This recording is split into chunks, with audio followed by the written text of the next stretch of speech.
વડોદરા શહેરના હરણીમોટના તળાવમાં બોટ દુર્ઘટના પ્રકરણમાં મુખ્ય આરોપી પરેશ શાહનો પુત્ર વત્સલ શાહ, પુત્રી વૈશાખી અને પત્ની નૂતન શાહની પોલીસે ધરપકડ કરી છે. આ ઉપરાંત જે બોટમાં દુર્ઘટના બની હતી તે બોટ હરણીમોટના તળાવમાં ઉતારવામાં આવી હતી. બોટનો બોયન્સી ટેસ્ટ કરવામાં આવ્યો હતો. ડીસીપી ઝોન 4 પન્ના મોમાએ જણાવ્યું હતું કે વધુ આરોપીઓની ધરપકડ કરી છે.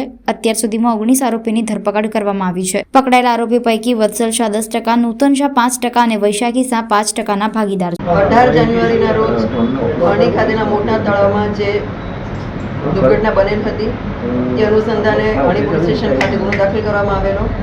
અત્યાર સુધીમાં કુલ 16 આરોપી અટક કરવામાં આવેલા છે.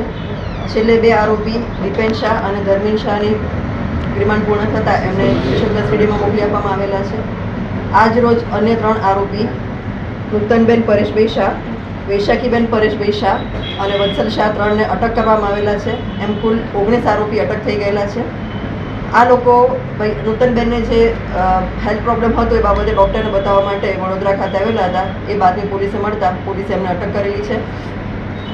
પોલીસે જ્યારે એ લોકોના પ્રોપર્ટી સીઝ કરવા માટે CRPC કલમ 70 મુજબનું વોરંટ કઢાવ્યું અને આ ઉપરાંત એમના બેંક એકાઉન્ટ બી આપણે સીઝ કરવાની કાર્યવાહી શરૂ કરતા એ લોકોને વધારે તકલીફ પડતા એ લોકો અહીંયા જ્યારે ડૉક્ટર પાસે આવ્યા ત્યારે પોલીસે એમને અટક કરી લીધેલા છે.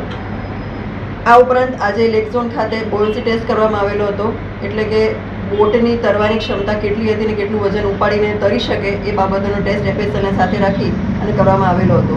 એ ટેસ્ટ પણ આજે પૂર્ણ થઈ ગયો છે.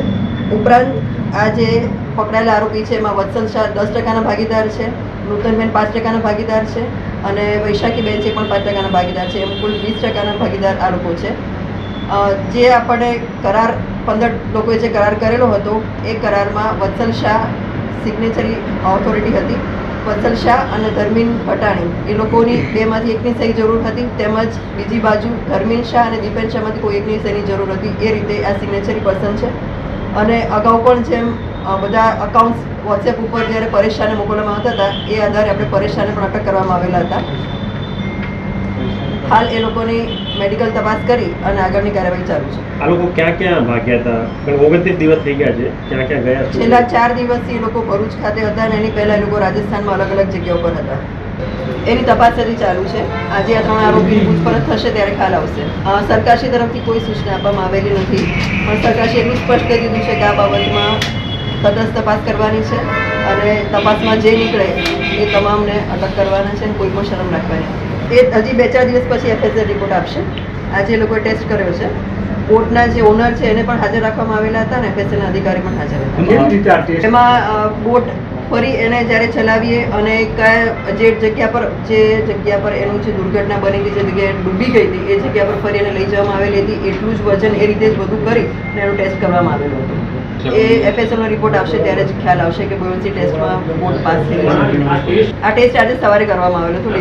બોયન્સી ટેસ્ટ એટલે કે તરવાની ક્ષમતા, બોટની તરવાની ક્ષમતા. જ્યારે કોઈ વજન તમે પાણી ઉપર આપો ત્યારે પાણી એનો પોતાના ફોર્સથી બી એ વસ્તુને ઉપર રાખે છે, એટલે એ કેટલું પાસ થાય છે ટેસ્ટમાં એનો ટેસ્ટ આજે કરવામાં આવેલો.